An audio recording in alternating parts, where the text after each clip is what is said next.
যে আল্লাহ পাক ওয়াদা করেছেন, তার রাসূল সাল্লাল্লাহু আলাইহি ওয়াসাল্লাম হাদিসের মধ্যে বলেছেন, ইনশাআল্লাহ তাআলা বর্তমানের এই দুর্দিন ইনশাআল্লাহ কেটে যাবে, ইনশাআল্লাহ কেটে যাবে। একটা প্রজন্ম আসবে যাদের হাতে আল্লাহ রাব্বুল আলামিন দ্বীনের বিজয়ের পতাকা দান করবেন ইনশাআল্লাহ।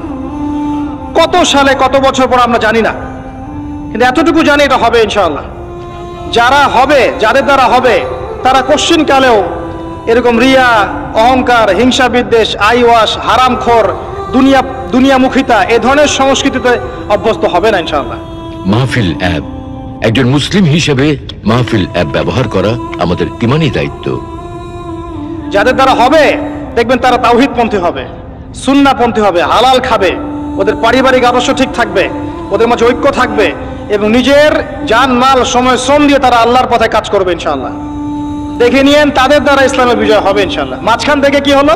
মাঝখান থেকে আমি, আপনি, আমাদেরকে আল্লাহ পাক একটা সময় দিয়েছিলেন 30 বছর, 40 বছর, 50 বছর, 60 বছর।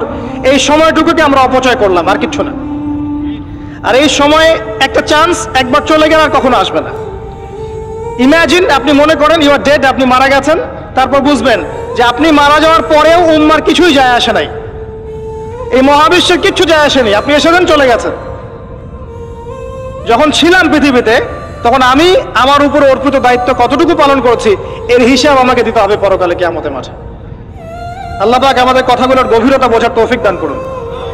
আমরা সবাই চাই উম্মার উন্নতি, অগ্রগতি, প্রগতি এবং বিজয়, কিন্তু আমরা এখন যা যা কাজ নিয়ে ব্যস্ত আছি এগুলোতে ব্যস্ত থাকলে এই বিজয় অর্জিত হবে না। আমাদেরকে রাসূলুল্লাহ সাল্লাল্লাহু আলাইহি ওয়াসাল্লাম এবং সাহাবায়ে কেরাম রাদিয়াল্লাহু আনহুর মতো করে দ্বীনের পথে কাজ করতে হবে। সর্বপ্রথম দরকার ইলম, উলামায়ে কেরামের সোহবত, তাসকিয়া, আত্মশুদ্ধি।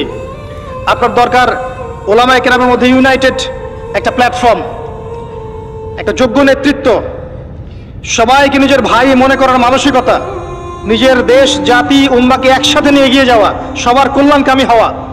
দরকার যুব সমাজের রেভলিউশন, যুব সমাজের আল্লাহর পথে প্রত্যাবর্তনের রেভলিউশন দরকার। আমাদের মেয়েদের যে অশ্লীলতার পথে নিয়ে যাওয়া হয়েছে এখান থেকে ওদের প্রত্যাবর্তন দরকার আল্লাহর পথে। আমাদের পরবর্তী জেনারেশনকে আবু বকর, ওমর, ওসমান, আলী রাদিয়াল্লাহু আনহুর মতো আদর্শে গড়ে তোলা দরকার। অনেক কাজ বাকি আছে, অনেক কাজ বাকি আছে, কাজের বহু বাকি আছে, পথ এখনো যোজন যোজন দূর।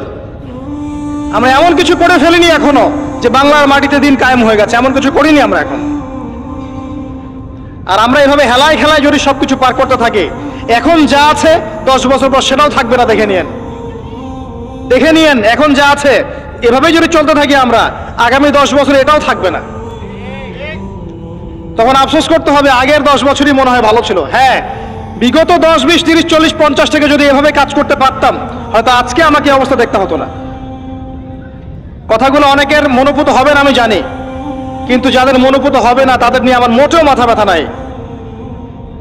যেটা আপনাকে সত্য বলে মনে হচ্ছে এবং আল্লাহ আপনার কলবের মধ্যে ইনস্টল করেছেন, কোরআন সুন্নাহর মানদণ্ডে এটা সত্য, এই সত্য বলার সৎ সাহস আপনার থাকা উচিত। তার পক্ষে একজন মানুষ থাক আর 1 লাখ মানুষই থাক, যদি এমন কোনো কথা সত্য হয় যেটা কেউ বলেনি আগে, আপনার সাহস করা উচিত সেটা বলার জন্য।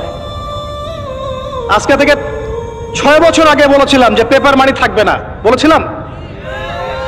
আগামী 10 বছরের মধ্যে দেখবেন ইনশাআল্লাহ তাআলা, আল্লাহু আ'লাম বছর কত, আগামী সময়গুলোতে দেখবেন পেপার মানি বলে কিচ্ছু থাকবে না।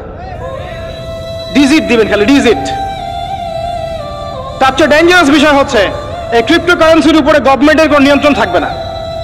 ক্রিপ্টোকারেন্সির উপরে গভর্নমেন্টের কোনো নিয়ন্ত্রণ থাকে না, এটা আরো ডেঞ্জারাস। এতে করে একটা জাতির সম্পদ লুটে নেওয়া সহজ হয়।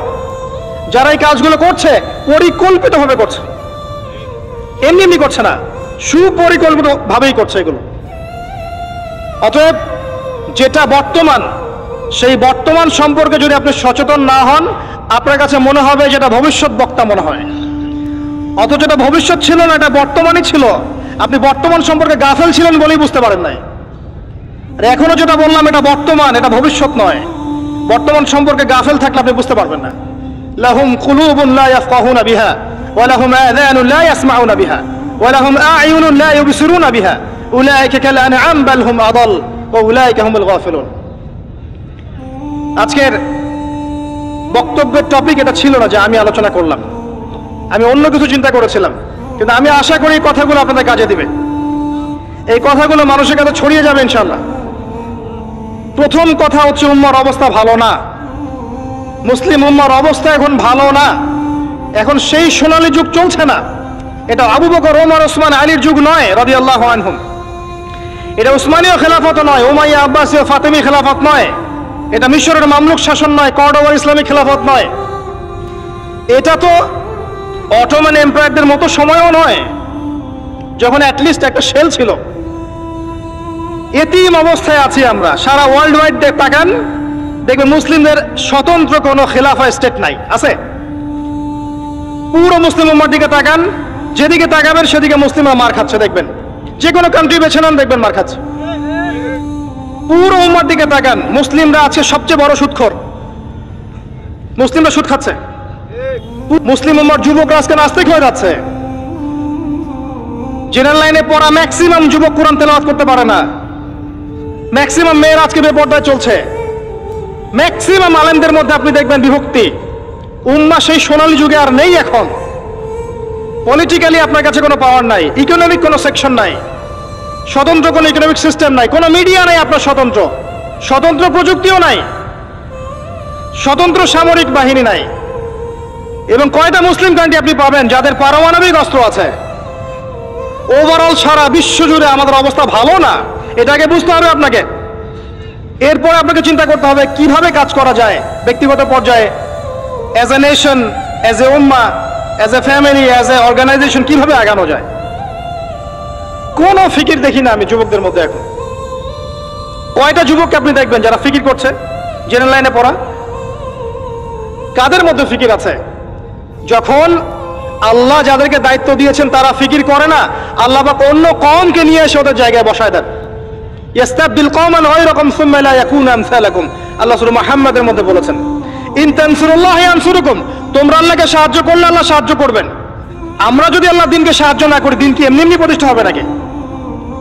ইন্নাল্লাহা লা ইউগাইয়িরু মা বিকওমিন হাত্তা ইউগাইয়িরু মা বিআনফুসিহিম, যতক্ষণ আল্লাহ পাক ততক্ষণ কোন জাতির অবস্থা পরিবর্তন করেন না যতক্ষণ ওই জাতি তার অবস্থা পরিবর্তনের চেষ্টা করে না। অবস্থা আপনার কাছে ব্যাখ্যা করলাম, উম্মার অবস্থা কি সারা ওয়ার্ল্ডে। এখন আপনি নিজে ব্যক্তিগতভাবে চিন্তা করেন কি করা যায়। অপশন আছে কয়েকটা আপনার সামনে। যেমন করে চলছেন ফিরছেন এভাবেই চলেন ফিরেন। একসময় হায়াত শেষ হবে, মারা যাবেন, শেষ। এই দুনিয়ার জীবনে ভোগ বিলাস, টাকা পয়সা, বাড়ি গাড়ি সব পাবেন, কোনো সমস্যা নাই। একসময় হায়াত শেষ হয়ে যাবে, আপনি ডেড, এবং আপনার নাম ইতিহাস থেকে মুছে যাবে। পৃথিবী থেকে এমন ভাবে চলে যাবেন যেন পৃথিবীতে কখনো আসেনি নাই। অপশন বি, আপনি নিজে যতটুকু বোঝেন আমল করেন, পরিবারটাকে ইসলামিক আদর্শে গড়ে তোলেন, পরিবার ছাড়া আর কিছু পারেন না, পরিবার নিয়ে পড়ে থাকেন, কোনো সমস্যা নাই, এটা একটা খেদমত। অপশন সি, আল্লাহ পাক আপনাকে আরো বেশি কিছু দিয়েছেন, পলিটিক্যাল পাওয়ার, সোশ্যাল পাওয়ার, উম্মার মধ্যে আপনি আলেম হয়েছেন, আপনার কথা আরো 10, 20, 30 জন মানুষ শোনে, এই মানুষগুলোকে তো দিনের পথে আনতে হবে, এটাও দিনের খেদমত। সবচেয়ে সেরা অপশন হচ্ছে এটাই, নিজে আমল করা, পরিবারকে বাঁচানো, সমাজের মানুষকে সচেতন করা।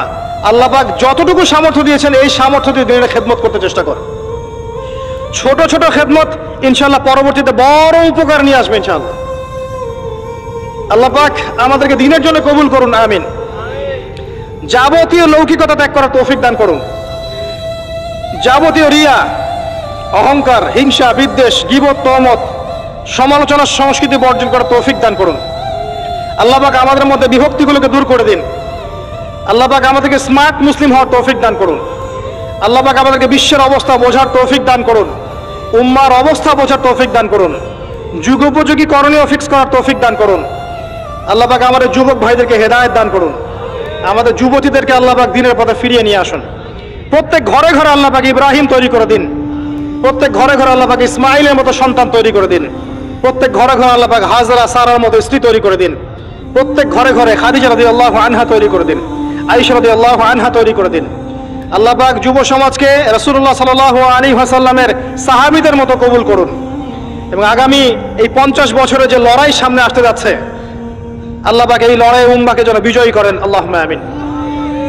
উম্মার বিজয় সংগঠিত করানোর জন্য যেরকম ঈমান, আমল, ত্যাগ, মুজাহাদা, দাওয়াত, মেহনতের দরকার, আল্লাহ পাক আমাদের প্রত্যেকের কলমের মধ্যে এই চেতনা নাজিল করে দিন, আল্লাহুম্মা আমিন। মনে হয় একটা দেহ, একটা বডি চোরাবালিতে ঢুকে গেছে। চোরাবালি বোঝেন? একটা বডি চোরাবালিতে ঢুকে গেছে। প্রথমে ছিল টাকনু পর্যন্ত, যখন টাকনু পর্যন্ত ছিল তখন সে নড়াচড়া করার চেষ্টা করেছে। আশপাশের মানুষরা ওকে বুঝিয়েছে নড়াচড়া করো না, টাকনু পর্যন্ত আছো, হাঁটু পর্যন্ত চলে যাবা। সে নড়াচড়া করা থামিয়ে দিয়েছে। নড়াচড়া না করা সত্ত্বেও একদিন তার হাঁটু ডুবে গেছে। হাঁটু ডুবে যাওয়ার পর আশপাশের মানুষ আবার বুঝিয়েছে খবরটা নড়াচড়া করো না, যদি আর নড়াচড়া করো তোমার উরু পর্যন্ত ডুবে যাবে। সে বেচারা নড়াচড়া করে নাই, দাঁড়িয়ে আছে। নড়াচড়া না করা সত্ত্বেও একদিন তার থাই পর্যন্ত ডুবে গেছে। এভাবে আস্তে আস্তে কোমর, তারপর আস্তে আস্তে বুক, আস্তে আস্তে গলা। আমার কাছে এখন মনে হয় যে গলাটুকু যে বাকি আছে এইটুকু খুব কষ্ট করে উঠতে চেষ্টা করছে। কিছু মানুষ এই গলা সহ বডিটাকে বের করার চেষ্টা করছে, আর আশপাশের ওই মানুষগুলো এখনো বলে যাচ্ছে নড়াচড়া করো না, নড়াচড়া করো না, নড়াচড়া করলে তোমার এই গলাটুকু ডুবে যাবে। এই গলাটুকু একদিন ডুবে যাবে, এমনিতেই ডুবে যাবে। যদি সে প্রথম অবস্থায় নড়াচড়া করত আর আশপাশের মানুষগুলো সবাই মিলে তাকে হেল্প করত, আজকে এই বডিটা স্বাধীনভাবে ঘুরতে পারতো ইনশাআল্লাহ তাআলা। আর এই বডিটা হচ্ছে সারা বিশ্বে মুসলিম উম্মাহ। এই বডিটা হচ্ছে সারা বিশ্বে মুসলিম উম্মাহ। জানি না আমার কথা আপনি বুঝতে পারলেন কিনা। বাস্তবতা এমনই, বাস্তবতা এমনই। এখন আপনি চেষ্টা করছেন বের করার নিজেকে, আবারও পুরো দেহটাকে বের করব, পুরো দেহটা আবার স্বাধীনভাবে হাঁটবে ইনশাআল্লাহ। কিন্তু আশপাশের মানুষ বলবে নড়াচড়া করো না, নড়াচড়া করো না, যতটুকু আছে এতটুকু ডুবে যাও। এরা শুরু থেকে এই কথাই বলে এসেছিল, আজ পর্যন্ত এই কথাই বলে যাচ্ছে। বডি আস্তে আস্তে টাকনু, হাঁটু, কোমর, বুক, গলা পর্যন্ত ডুবে গেছে। পুরো বিশ্বের দিকে আপনি তাকিয়ে দেখেন, মুসলিম উম্মার এর চেয়ে বেস্ট এক্সাম্পল আমার কাছে জানা নাই এখন। তবে ইনশাআল্লাহ এই দিন থাকবে না। ইনশাআল্লাহ তাআলা আল্লাহ পাক অচিরেই এমন প্রজন্ম নিয়ে আসবেন যারা পুরো গলা সহ বডিটাকে টেনে বের করবে ইনশাআল্লাহ। এখন আমরা যা করছি এগুলো করতে থাকলে কখনো এই কাজ সম্ভব হবে না। প্রথম যে কাজটা দরকার, প্রিয় ভাইরা, আমার কথায় মন খারাপ করবেন না, প্রথম যে কাজটা দরকার সেটা হচ্ছে তাওহীদ, আল্লাহ পাকের একত্ববাদ। এই তাওহীদের সাথে কোনো কিছুর শরীক করা যাবে না, টোটালি খালেস তাওহীদ লাগবে। এবং নবীর সুন্নাহ সাল্লাল্লাহু আলাইহি ওয়াসাল্লাম, তাওহীদ এবং সুন্নাহর সাথে কোনো আপোষ করা যাবে না। এরপর দরকার আপনার আদর্শ পরিবার এবং হালাল রিজিক। এরপর দরকার আপনার উম্মার মধ্যে ঐক্য এবং ওলামায়ে কেরামের কাছে গিয়ে দ্বারস্থ হয়ে তাদেরকে রিকোয়েস্ট করা যে আপনারা ঐক্যবদ্ধ হন আল্লাহর ওয়াস্তে। আর কবে ঐক্যবদ্ধ হবেন? কবে ঐক্যবদ্ধ হবেন? আপনাদের দিকে সবাই তাকিয়ে আছে, কেউ আমার দিকে তাকিয়ে নাই, আপনার দিকে তাকিয়ে নাই। উম্মাহ তাকিয়ে থাকে ওলামায়ে কেরামের দিকে যে আপনারা ঐক্যবদ্ধ হবেন এবং সবাইকে নেতৃত্ব দিবেন। জনগণ, আমাদের মতো আম জনগণ কখনো নেতৃত্ব দেওয়ার যোগ্যতা অর্জন করতে পারে না। যাদের যোগ্যতা আছে তাদেরকেই ঐক্যবদ্ধ হতে হয় এবং এগিয়ে নিতে হয় উম্মাহকে।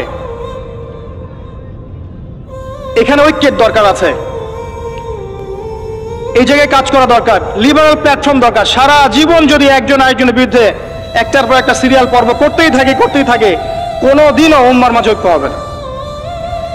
আপনি অনলাইনে ঢুকলেই দেখবেন একজন আরেকজনের এগেনস্টে, আরেকজনের এগেনস্টে। এ দুটা কথা বলে তাকেও দুটা কথা বলতে হবে, আর সে দুটা বলে তাকে চারটা বলতে হবে। একজন একটা বই লিখেছে, এই বইটাকে নিয়ে আর 10টা পর্ব করে তাকে ডমিনেট করতে হবে। আরেকজন আরেকটা বই লিখেছে, ওটাকে ডমিনেট করে একটা 10টা পর্ব করতে হবে। চলছে এগুলো কন্টিনিউয়াস। কবে এগুলো থেকে বের হতে পারবো আমরা? আর এই অভ্যন্তরীণ ট্রন্দলগুলো আদৌ কি কখনো শেষ হবে কিনা? আই ডোন্ট থিঙ্ক সো, আমার মনে হয় না। যদি নাই হয়, অ্যাটলিস্ট যারা লিবারাল চিন্তা করে তাদের তো উচিত ছিল ঐক্যবদ্ধ হওয়া। যারা ওই যে উলাইকা কাল আনআম, এদের কথা বাদ দেন, যাদের মধ্যে কলবুন সালিম আছে, ইলম আছে, বাসীরা আছে, নূর আছে, তাদের তো উচিত ছিল ঐক্যবদ্ধ হওয়া। কে নেতৃত্ব দিবে জাতিকে? ধর্মতাত্ত্বিক নেতৃত্ব কি পলিটিশিয়ান দিতে পারবে? ধর্মতাত্ত্বিক নেতৃত্ব কি পলিটিশিয়ান দিতে পারবে? তাদের কাছে তো ধর্ম নাই, বিকজ তাদের কনসেপ্ট ডিফারেন্ট। তাদের কনসেপ্ট হচ্ছে ধর্ম এবং পলিটিক্স আলাদা জিনিস। ধর্ম আপনি ঘরে পালন করবেন, মসজিদে পালন করবেন, এর কথা আপনি রাজনীতিতে বলতে আসবেন না। এটা কনসেপ্ট এমন। এই কনসেপ্ট বাদ দেন, যারা ধর্মকেন্দ্রিক চিন্তা করছেন তাদের ধর্মতাত্ত্বিক নেতৃত্ব কে দিবে? তারা দিবে না, আলেম ওলামা দিবেন। এখানে ঐক্যের দরকার আছে না? আহ্বান করতে পারবো সর্বোচ্চ যে আল্লাহর ওয়াস্তে আপনারা ঐক্যবদ্ধ হন, একটা ইউনাইটেড মুসলিম উম্মাহ ফর্ম করেন। আগামী দিনের তরুণ প্রজন্ম এবং পরবর্তী জেনারেশন, আমাদের মা বোনরা, তরুণীরা সবাই তাকিয়ে আছে ওলামায়ে কেরামের দিকে, সবাই তাকিয়ে আছে। আমরা কনস্ট্রাকটিভ কাজের কথা বলছি। ইলম অর্জন আপনার কনস্ট্রাকটিভ কাজ, পড়াশোনা করতে হবে, ওলামায়ে কেরামের সোহবতে যেতে হবে, এটা একটা কনস্ট্রাকটিভ কাজ। যে যেখানে আছে সেখান থেকেই দিনের প্রচার প্রসার প্রতিষ্ঠার জন্য কাজ করতে হবে, এটা কনস্ট্রাকটিভ কাজ। দেশের সরকার, প্রশাসন, জনগণ, ওলামায়ে কেরাম সবাই মিলে একটা বডি, একটা উম্মা, একটা দেহ সবাই। এখানে কেউ কাউকে শত্রু মনে করা যাবে না। কয়েকটা শ্রেণী থাকে, জনগণ থাকে, ওলামায়ে কেরাম শ্রেণী থাকে, প্রশাসন থাকে, সরকার থাকে, সবাই মিলে একটা দেশ, একটা জাতি হয়। সবাই একে অপরের বন্ধু, কেউ কারো শত্রু নয়। এটা বোঝাতে পারা যাচ্ছে না। সবাই একটা দেহের মতো, একটা জায়গায় আঘাত পেলে অন্য জায়গায় আঘাতের ব্যথা অনুভব করতে হবে। কনস্ট্রাকটিভ কাজে আসেন, জাতিকে ঐক্যবদ্ধ করেন, বিভক্ত সৃষ্টি করেন না। একে অপরের সাথে গীবত, তহমত, হিংসা, বিদ্বেষ, কাদা ছড়াছড়ি, অহংকার, রিয়া এবং সমালোচনার সংস্কৃতি ত্যাগ করেন। আল্লাহর জমিনে আল্লাহর দিনটা প্রতিষ্ঠার চেষ্টা করেন। এই কথাগুলো আজ থেকে 10-20 বছর পরে গিয়ে আপনারা বুঝতে পারবেন ইনশাআল্লাহ। তো অপেক্ষা করতে থাকেন। সময় যেভাবে পরিবর্তন হচ্ছে, আজ থেকে 10টা এবং 20টা বছর যেতে দেন, তারপর দেখবেন অবস্থা কেমন হয়। তবে আমরা এতটুকু বিশ্বাস করি,